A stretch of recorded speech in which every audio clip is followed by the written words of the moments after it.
Welcome to the Myth and Magic Authors Podcast, folklore and fantasy topics aimed at creative storytellers. To write stories and challenge your brain with exciting ideas, delve into these presentations and reflections. See how fantasy realms are based on actual world history, legend, and lore. Study fairy tales, nature fables, and supernaturalism to engage in a jumble of concepts that will trigger your fancy and get you writing imaginatively. Now, here's your host, Neil Mack. Hello, fantasy fiction fans, and welcome to Myth and Magic at the 27th of January 2021. And I wanted to start by telling you about my search for the Phoenix. Now, a few years ago, it was some time ago, whilst I was out searching for locations in Suffolk, in the south of England, for my first novel, which is called The Last Music Bearer, I kept an eye out for a phoenix. The area I was researching was the exact same place in England where these birds are still found in the wild. There are only about, according to the RSPB, there are only about 50 to 100 pairs of phoenix birds in the wild in the United Kingdom. That's at most. It may be quite a few less. Although there are some phoenix birds in private collections. Now, as it happens, I never saw a phoenix. What a surprise, I hear you mutter sarcastically. But I did see something similar, which I can tell you about later, and I was quite pleased with my sighting. But of course, by now, you're saying, aren't you, but there's no such thing as a phoenix. And that's where you're wrong. Before moving on to the legendary bird of Greek folklore, the bird that rises from the ashes, and it provides its feathers for magic wands. For example, Harry and Voldemort both have a wand that contains a feather from Fawkes, which is the phoenix owned by Dumbledore. But let's sidestep all of that for a second to an equally improbable beast, the unicorn. Described since ancient times as a beast with a single large pointed and spiralling horn that projects from its forehead, this animal was mentioned in scientific journals by various natural scientists during ancient times, and it's even mentioned in the Bible, in the Holy Bible. It's called a Reem, R-E-E-M. And I think it's important to note that the unicorn of the ancient Greeks was not a mythical beast, but instead it was the object of scientific research. In other words, the Greeks knew that this creature was real. And that's not really surprising, to be fair, because the ancient Greeks were fearless and adventurous sailors. They were maritime people, and so their explorers likely found, or at least they were told plausible stories, about a beast we call the narwhal, Narwhal. The word for narwhal in Greek, which we still use, means one tooth, one horn. And these white whales have a single long tusk, which is in fact a canine tooth. And this solo tusk projects from the left side of the upper jaw through the lip to become a single left helix spiral horn, or cornet. No one knows why the creature has only one horn, but scientists surmise that it could be used as a weapon against their main predator, which is the polar bear, or as a tool to open air holes in sea ice, or to feed on fish that are stunned by the long tooth, or as an acoustic organ which aids in their communicating over long distances, or used in rutting to aggressively gain sexual dominance over other males. And we know that females do not have the long tusk. And in fact, these animals have been seen rutting and fighting like a ruminant deer or like antelopes. And if you ever came across a narwhal tusk, and you were told that it came from a rare animal that's equipped with only a single horn, I suppose you would think it came from a unicorn. And medieval Europeans certainly traded in narwhal tusks, even though they already knew by then precisely what they were. Nevertheless, the tusks were sold as unicorn horns. For example, Queen Elizabeth I of England was given a carved and a bejewelled narwhal tusk, which was said to be worth about £10,000 in sterling, which is roughly the equivalent to building a brand new castle. And it was valued so highly because it was believed to hold magical properties. It was believed to be a unicorn tusk, even though they knew it was a narwhal tusk. So what I mean by all of this is that unicorns do exist, as narwhals exist. Unicorns exist, although perhaps not in the charming and fanciful way that creative people like authors and painters and poets tend to imagine them. And so, returning to my search for the phoenix. While I was in Suffolk, I was looking for a rare and a quite beautiful galliform, Galliform. These are ground-feeding birds in the same family as jungle birds and as peacocks. In actual fact, they're called peafowl, and other game birds like pheasants. The humble chicken is in the same family as galliform. And these birds, their main habit is to strut around, fluffing up their tail and their head feathers, and they scrub around on the forest floor, pecking for grain and leaves and invertebrates. This family of birds rarely fly, but they will fly if they feel the need to, though most seem very reluctant to. An example of this is I once owned a rooster named Peter, and he would occasionally fly high up onto the roof of our house, and I admit he took a lot of persuasion and some grain to bring him back down again. These gamefowl, galliform, have been on Earth for a very, very long time. They survived the KT event that killed all the dinosaurs, for example. And the particular galliform bird that I wanted to see in Suffolk is named Chrysolophus pictus, in English the golden pheasant. And I was in one of only 2 parts of the United Kingdom where this bird still perhaps lives in the wild.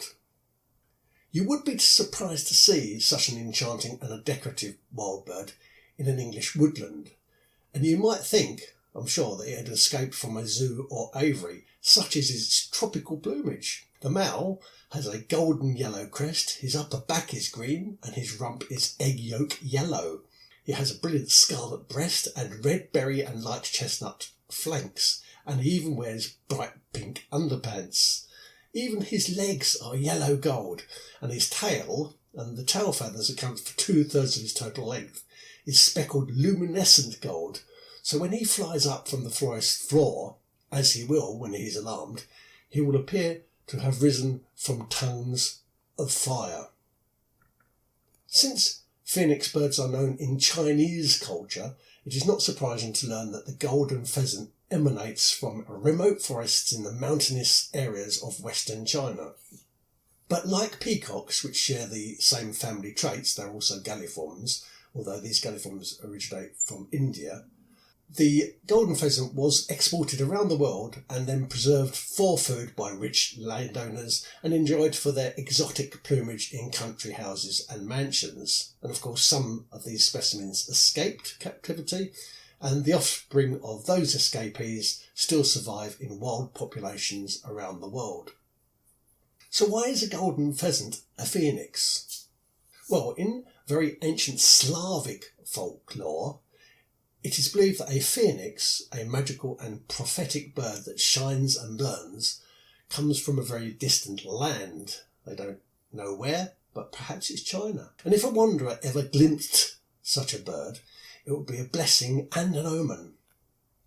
Described by Slavic mythology as having a majestic plumage that glows brightly and emits red and orange and yellow light, because of these distinguishing traits, it was sometimes referred to as the far hawk, or simply the far bird, due to its fiery feathers. Now, doesn't that fit the description of a golden pheasant? And if you'd like to see the images of a golden pheasant, or the images of a flight of a phoenix, go to my website, neilmach, neilmach, all one word, .me. In Chinese mythology, one special bird rules over all the other birds in the animal kingdom, Known as a fen huang, or sometimes referred to as the ho-ho bird, it's a magically connected bird. It's connected with dragons, and it's often depicted in the likeness of a golden pheasant. In fact, the bird was depicted on China's state emblem from 1913 to 1928. That's how important it is to their civilization. Although images of this bird have been created and celebrated in China for over 8,000 years. And all representations, even the most stylized of drawings, capture the substance of a golden pheasant. So, the king of birds, the ho-ho bird, the associate of the dragon, is a golden pheasant. Some scholars think that the phoenix is also mentioned in the Holy Bible, Chalkithri, and this is in the second book of Enoch. So yes, I'm pretty sure that a phoenix exists, and even though I didn't see it on my trip to Suffolk, nevertheless I know that it exists, as do unicorns, because unicorns exist as narwhals.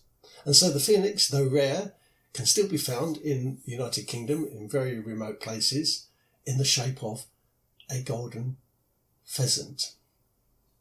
P.S. I did say that I was going to tell you what I did see. The bird I saw on my trip to Suffolk, and is a relative of the phoenix, was a Reeves pheasant, R-E-E-V-E-S. This is a game bird that had been kept in captivity in Britain since the early 19th century, and occasionally manages to escape the gamekeepers and head into the wild. Slightly less delicate than the golden pheasant, possibly because they are less ostentatious, they're certainly less glitzy and ritzy. They're still very attractive birds, and they because they're less glitzy, they seem to survive slightly better and slightly longer in a British woodland habitat. But still very attractive though. The bird I saw had a soft, long, swishy tail and what looked like a white mask across its face. I was very happy when I saw it because I knew it was the cousin of a phoenix. The other thing I wanted to talk about today was worship, and I wanted to ask you, what does your character worship? What philosophy would they happily go down with the ship for? Without getting into the politics of the whole free school meal scandal, well, maybe a little bit, because I need to slightly go into it to explain where I'm coming from. I want to talk about worship, a scandal that's been going on in COVID hit Britain over the last few weeks, and a scandal that highlighted the widely held view, I think, that capitalism, and what I mean by that is profit before compassion, is the engine of our society, and it seems to be much more valuable and powerful and desirable as a motivator for politicians than feeding poor children. A controversy, by the way, which should be an embarrassment to any government, whatever their political stance. Also betrays what other people in our society, the people around us, tend to worship as well. In other words, what other philosophies and standards our own neighbours, our friends, our relations, our work colleagues, what they believe in, what they live by, what they nurture, and what they dedicate their lives to. So at the time of the free school meal scandal, as I say, I'm not going to go into it in detail, but I did post on my Facebook page about these school meals and about the fact that the billion-dollar company that distributed this unsuitable food, which was worth about £5 and it's supposed to last 5 to 10 days, into packages and then distribute them around Britain, took away for itself about 60% of the subsidy that they were given to cover the cost of supply, packing and delivery, which meant that the food packages that eventually reached the school children were, to say the least, substandard, very negligible. And furthermore, the taxpayer who paid for all of this had been misled, if not actually scammed, by the profiteers who were taking the 60% cut. My post, of course, attracted the attention of those who value honourable moral decency above profit, but it also unmasked a few people who think that profit should come before feeding poverty-stricken children. Now, it's fair to say that most of the comments that I received were compassionate, but there were some narrow-minded and intolerant types who seemed to have crept out of their shells to comment with predictable pettiness and heart-of-stone meanness. For the most part, these guys use colloquialisms to disguise their cold-hearted views, using terms like, I'm not trying to be funny, but, and then suggesting that poor kids always got what they deserved. Others lamented about the perceived injustice of the system. Why did they get free food when I didn't? But it got me thinking, if your protagonist, or your antagonist as well, if your protagonist was pushed into showing their hand, like these people were, would he or she worship something? What principle or belief would he or she creep out from under their rock to defend? I don't think it's sufficient to say, what does he or she believe in, because this is equivocal and wishy-washy. We all know that beliefs can be challenged and altered. What I want to ask you is, what principle would they worship? As an example of what I'm getting at here, most believed that the Earth was the centre of the universe until Copernicus proved otherwise in 1510. After this, only a handful of people in the world thought that the Earth was still the centre of the universe, and these were the true believers. They held a non-scientific opinion because they worshipped God, and they believed the words of the Holy Bible, and they thought that the words of the Holy Bible could not be challenged. I suppose what I'm saying here is that even when faced with incontrovertible evidence to the contrary, some people have a value or a doctrine or an ideology that they will defend determinedly, even though they seem to go down with the ship for it, even though it seems completely nonsensical to any rational observer. They will even stick to their worship when it all goes horribly awry. And I can't help thinking of Rudy Giuliani for some reason. Does your protagonist commit to a vision of the world, a doctrine or a dogma for which they would happily be isolated from others over, or they would believe in so passionately that they would be willing to die for? Or at the very least, do they hold a worldview or a doctrine or a dogma that they would be happy to be judged against forever? For example, would they be happy to go down with the ship for it? I don't think that deep-seated worship is adequately studied, understood or represented in fantasy fiction, and to be honest, I don't see why that's the case. As fantasy fiction authors, we tackle belief. Often we tackle belief in something that is very difficult to comprehend. But never do we get to the essence, I think, of belief and worship. And don't forget that worship, although it can mean hero adoration, and by the way, lordolatry, Lordolatry, is the worship of a lord because of the lord's rank and title. Rudy. Worship can also mean observing and nurturing a deep commitment to a sacred scripture or credo. So Gandalf was prepared to lay down his life, but are we really sure we know why? And others, perhaps, for example, Harry Potter might risk dying to defend or fight for friends or to avenge the death of a family member, but do they really have a predominant and distinguishable faith? And if so, what is it? What do they believe in? Luke Skywalker, on the other hand, he became part of the Jedi Order, so at least we can understand some of his values. Try to make your characters completely whole by giving them a faith. No matter how obtuse you might think that faith is, give them something to worship, something they would happily go down with the ship for. And while you're about it, ask yourself the same question. What principle would you defend? Good luck with your writing, and I'll see you again next week.